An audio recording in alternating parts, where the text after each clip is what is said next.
할렐루야, 좋은 아침입니다. 매일 말씀 묵상에 함께 하신 모든 분들을 주 예수 그리스도의 이름으로 환영합니다. 이 아침 하나님께서 주시는 크신 은혜와 평강이 여러분과 여러분의 가정, 자녀, 학업, 일터 가운데 충만하게 임하시기를 간절히 기원합니다. 8월 12일 화요일 말씀 묵상 시작하겠습니다. 이 아침 우리에게 주시는 하나님의 말씀은 민수기 1장 말씀입니다. 제가 민수기 1장 44절부터 50절까지의 말씀 봉독하겠습니다. 하나님 말씀입니다. 이 계수함을 받은 자는 모세와 아론과 각기 이스라엘의 조상의 가문을 대표한 12지휘관이 계수하였더라. 이같이 이스라엘 자손이 그 조상의 가문을 따라 20세 이상으로 싸움에 나갈 만한 이스라엘 자손이 다 계수되었으니 계수된 자의 총계는 60만 3,550명이었더라. 그러나 레위인은 그들의 조상의 지파대로 그 계수에 들지 아니하였으니 이는 여호와께서 모세에게 말씀하여 이르시되 너는 레위인만은 계수하지 말며 그들을 이스라엘 자손 계수 중에 넣지 말고 그들에게 증거의 장막과 그 모든 가구와 기구와 그 모든 부속품을 관리하게 하라. 그들은 그 성막과 그 모든 기구를 운반하며 거기서 봉사하며 성막 주위에 진을 칠지며. 아멘. 이는 우리에게 주시는 하나님의 말씀입니다. 주님 감사합니다. 하나님께서 처음 이스라엘 백성들에게 특별히 모세를 통해서 그 명수대로 20세 이상 전쟁에 나갈 만한 사람들의 숫자를 다 계수하라 이렇게 명하셨죠. 그리고 그 구체적으로 계수한 그 내용이 오늘 본문 앞에 나오는 1장 5절부터 계속해서 이어집니다. 그리고 1장 5절부터 43절까지 이스라엘의 12지파의 그 모든 계수한 인원들이 각각 이렇게 나오고 있습니다. 지난 토요일 민수기서 말씀을 함께 나누면서 이제 민수기서의 원래 히브리어 성경의 제목은 베미드바르, 즉 광야에서라는 말씀을 드렸습니다. 광야는 민수기가 다루고 있는 주된 배경이죠. 그리고 광야의 길을 걷는 이스라엘 백성들의 모습은 곧 광야와도 같은 세상을 살아가는 우리의 모습이기도 합니다. 어떤 성경학자는 가나안까지의 출애굽 여정만을 따라가 보면 출애굽기를 전편이라고 이야기할 수 있고 민수기는 후편이라고 이야기할 수 있다. 이렇게 정의를 내리기도 했습니다. 신약 성경에 보면요, 누가복음과 사도행전처럼 말입니다. 즉 출애굽기는 하나님께서 이스라엘 백성들을 애굽에서부터 출애굽시키시는 그 모든 과정, 그리고 출애굽 이후에 홍해를 건너서 하나님의 산, 신의 산 호렙산에 이르는 과정, 그리고 그곳에서 십계명 율법을 받는 과정을 이렇게 자세히 설명하고 있다면 우리가 함께 나누고 있는 민수기는 이제 하나님의 율법을 받은 이스라엘 백성들이 이제 신의 산을 떠나서 가나안에 이르는 40년간의 구체적인 광야의 여정을 담고 있기 때문이다 하는 설명입니다. 그러니까 출애굽의 후속편, 이게 바로 민수기다, 우리가 그렇게 생각해 볼 수 있습니다. 특별히 민수기에서는요, 하나님께서 이스라엘 백성들을 애굽에서 인도하여서 광야를 거쳐 약속의 땅 가나안에 이르기까지 40년의 긴 여정을 자세히 이렇게 전해주고 있는데요. 사실 하나님의 말씀에 순종하고 그 말씀대로 살았다 하는 그 내용보다는 하나님의 말씀을 거역하고 오히려 하나님께서 원하시는 뜻과는 다른 것을 이렇게 행했다. 그들이 여호와를 거스렸다. 이런 내용들이 더 많이 채워지고 있음을 보게 됩니다. 말씀드린 것처럼 하나님께서 모세를 통해 이스라엘 백성 가운데 전쟁에 나가서 싸울 수 있는 사람, 즉 20세 이상의 남자의 수를 계수하라 이렇게 명하셨다는 이 명령 안에는 크게 세 가지 내용이 담겨 있는데요. 이스라엘 백성이 첫 번째 하나님의 주권 아래 있다 하는 사실을 기억해야 하는 거고요. 두 번째는 이스라엘 백성을 향한 하나님의 각별한 사랑과 은혜를 기억하라 하는 거고요.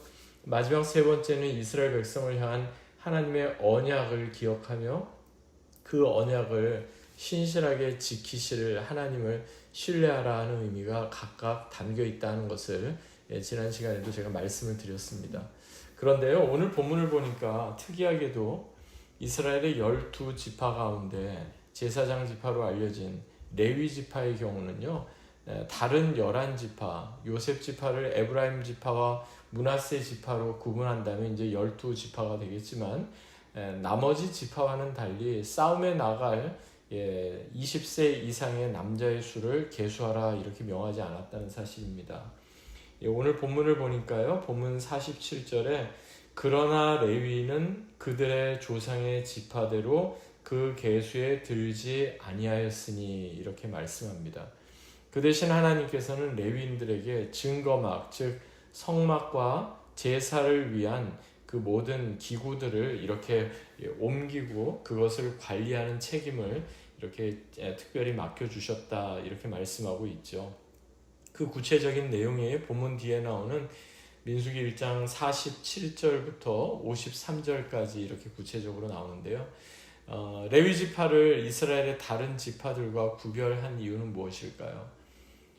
그것은요, 이스라엘 백성들이 광야 40년의 시간을 거치면서 그들이 가나안의 이방 민족들 또 주변의 이스라엘 민족들을 해하려고 하는 이방 족속들과의 싸움을 하고 그들의 생존을 지켜내는 것 이상으로 하나님께 예배를 드리고 하나님께 구별된 제사를 드리는 것이 그 무엇보다 중요했기 때문입니다.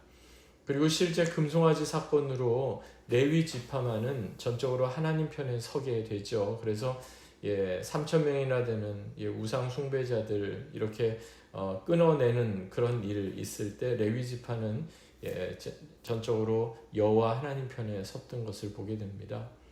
이와 관련해서 광야에서 삶을 배우다라는 책, 정형구 목사님이 쓰신 책인데요. 그 책의 내용 가운데 이런 글귀가 나옵니다. 제가 잠시 인용해 보겠습니다. 우리는 모든 길 위에 학교에 다니는 학생들입니다. 민수기라는 교과서는 우리에게 인생의 광야를 여행할 때 반드시 갖추어야 할 두 가지의 준비에 대해서 가르쳐 줍니다. 즉 비행기는 두 날개가 있어야 날 수 있고 자전거는 양쪽에 바퀴가 있어야 갈 수 있는 것처럼 우리에게도 두 가지 준비가 필요하다는 겁니다.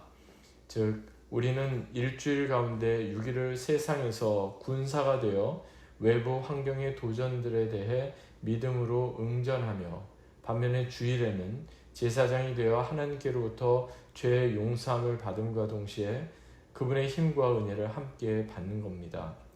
그러니까 군인과 제사장의 두 기능은 우리가 매일의 삶을 두 발로 걷듯이 늘 두 개의 조직을 갖추고 살아가야만 하는 겁니다.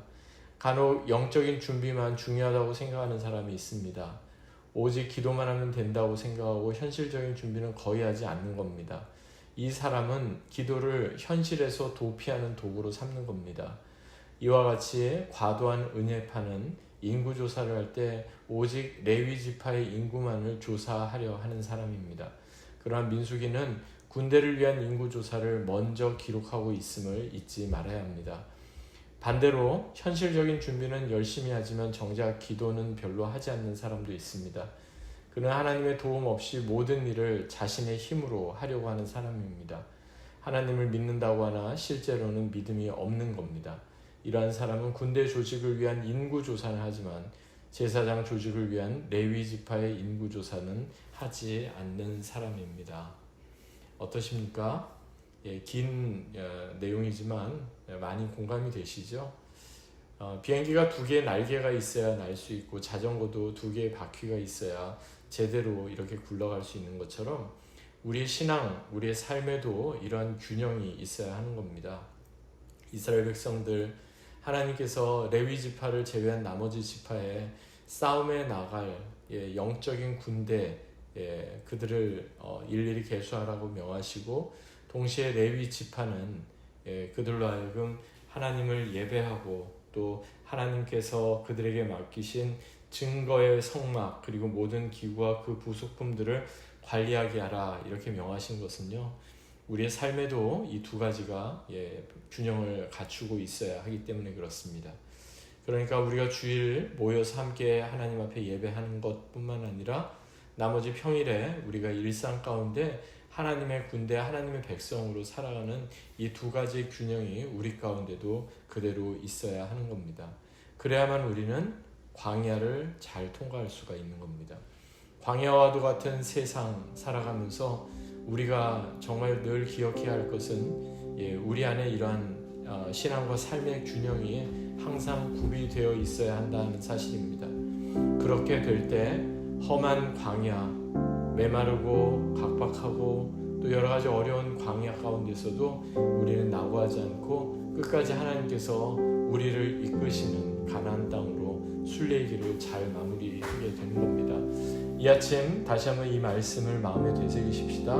그리고 오늘 우리에게 허락하신 그 귀한 시간, 또 우리가 만나는 사람들, 그들 가운데 하나님께서 우리에게 주시는 이 말씀 다시 한번 기억하며 신앙과 삶의 균형을 늘 지켜나가는, 그래서 하나님을 기쁘시게 하며 이 땅에서부터 하나님의 백성, 하나님의 군대, 그리고 거룩한 하나님의 예배자로 사는 저와 여러분 되시기를 주 예수 그리스도의 이름으로 간절히 축원합니다.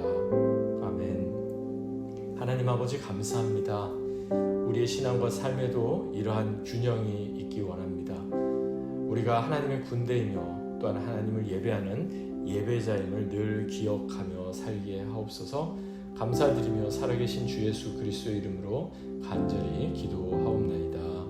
아멘. 오늘도 주님 말씀 안에서 귀하고 복된 하루 되시기 바랍니다. 주님의 이름으로 축복합니다.